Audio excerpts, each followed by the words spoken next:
Mientras se encontraban viajando, una súbita hemorragia renovó los temores por la salud de Nitya. Estaba enfermo, tenía fiebre muy alta y le atormentaba la tos. Se decidió que los hermanos debían volver otra vez al clima seco del valle de Ojai.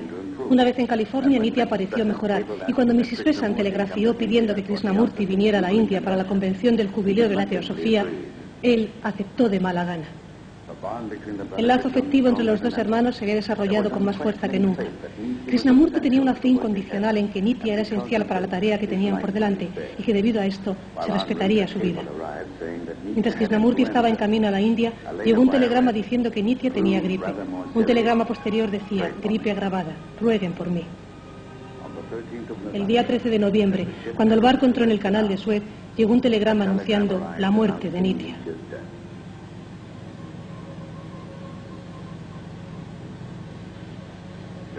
La noticia quebrantó por completo a Krishnamurti. Hizo más. Toda su filosofía de la vida, la fe implícita en el futuro y la parte fundamental que Nitya desempeñaría en él, todo pareció hacerse pedazos en ese momento.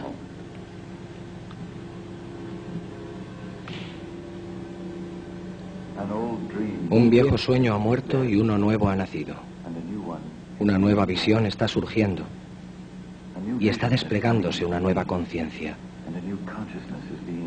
Ahora sé con mayor certeza que nunca que existe en la vida una belleza verdadera, una verdadera felicidad que no puede ser destruida por ningún suceso físico,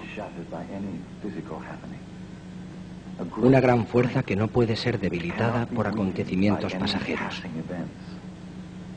y un gran amor que es permanente, imperecedero e invencible.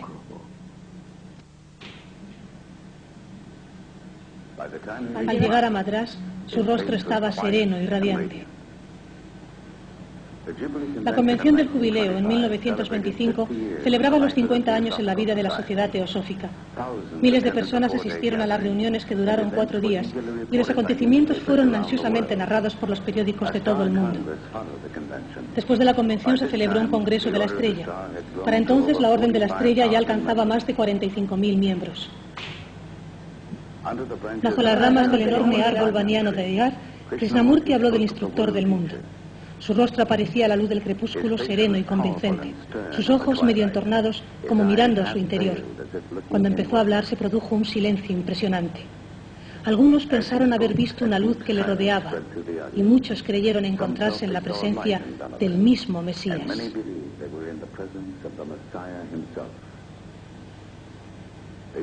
El joven Krishnamurti se estaba convirtiendo en el foco de profundas divisiones.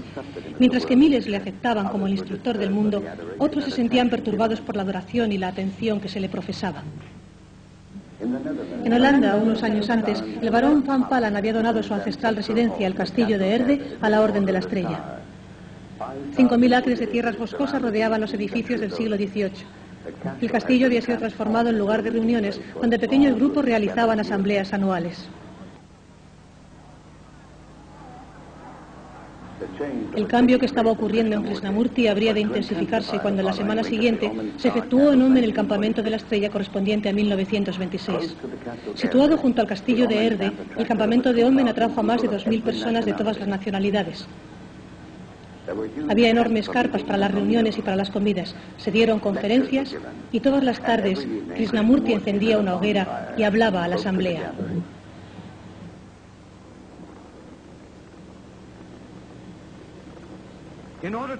Para ser felices, ¿necesitamos tener religiones? Para amar, ¿necesitamos construir templos? La verdad no puede encontrarse en el oscuro santuario de los templos, ni en los bien iluminados salones de las sociedades organizadas, ni en los libros, ni en las ceremonias. Descended al mar, donde soplan las brisas y las olas rompen unas contra otras. Vosotros queréis reunir y amarrar toda esa belleza en un estrecho templo. No permitáis que nada ni nadie ate vuestras mentes y vuestros corazones. Si lo permitís, estableceréis otra religión, otro templo. No debéis crear pequeños dioses y adorarlos en pequeños santuarios. ¿Quién desea adorar a la luz de una vela cuando puede tener el sol?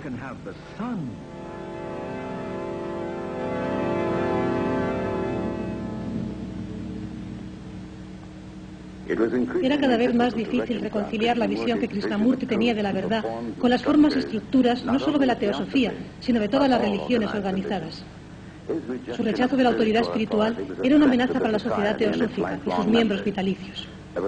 Como la organización parecía ser duramente criticada, había una abierta hostilidad. Las líneas estaban trazadas y mientras unos permanecían firmemente con él, otros se aferraban a sus tan estimadas creencias. Lady Emily Lutyens, que había estado junto a Krishnamurti desde 1911, compartía la perplejidad que muchos experimentaban. Qué extraño parece, decía ella, que durante 17 años hayamos estado esperando al instructor del mundo y que ahora, cuando él habla, nos sintamos lastimados o enojados. Nos está haciendo realizar nuestro propio trabajo y eso es lo último que esperábamos de él.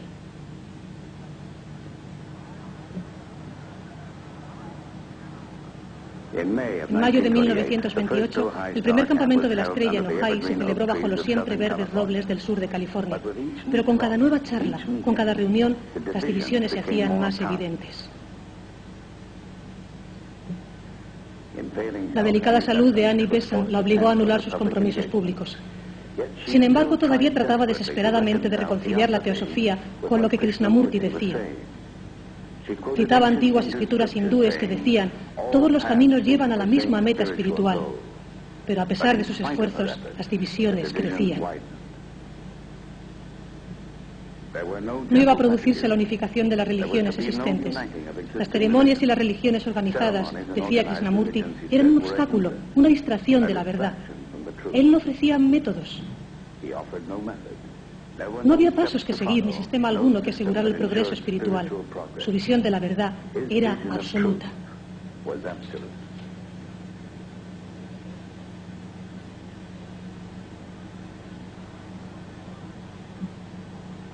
En Holanda, el 3 de agosto de 1929, durante la asamblea de Omen, en presencia de Mrs. Besant y más de 3.000 miembros de la Estrella, Krishnamurti disolvió la Orden de la Estrella, librándose de todos los títulos que se le venían otorgando.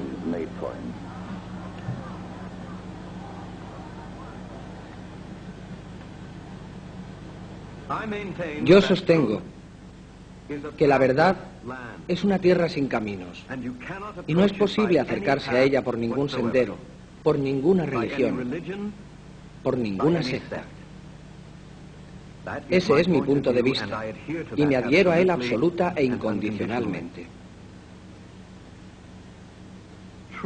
La verdad, al ser ilimitada, incondicionada, es inabordable por ningún camino.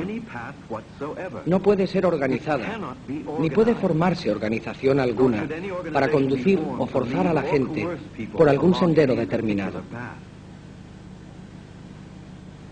Si se crea una organización para este propósito, ésta se convierte en una muleta, en una debilidad, en una servidumbre que por fuerza mutila al individuo y le impide el descubrimiento de esa verdad absoluta e incondicionada. Podéis formar otras organizaciones y esperar a algún otro. Eso no me concierne. Mi único interés es hacer que los hombres sean absoluta, incondicionalmente libres.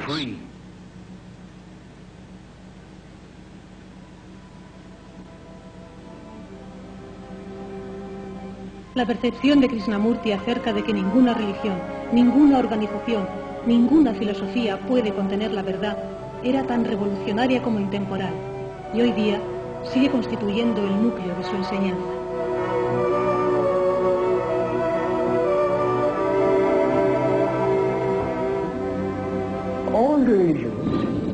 Todas las religiones han dicho siempre que solo existe nuestro camino, nuestro Salvador, nuestro sistema, nuestro credo, nuestros rituales, y solo con estos encontraréis la salvación. Esta ha sido la eterna cantinela de todas las religiones. Pero hace ya muchísimos años que dije que no hay un camino para llegar a la verdad.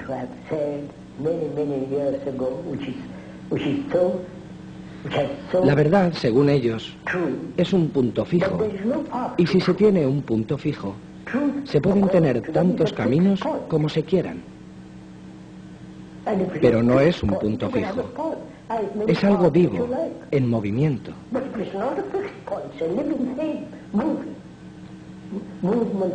Desde luego que no existe un camino para llegar allí, pero no queremos enfrentarnos a esa perspectiva.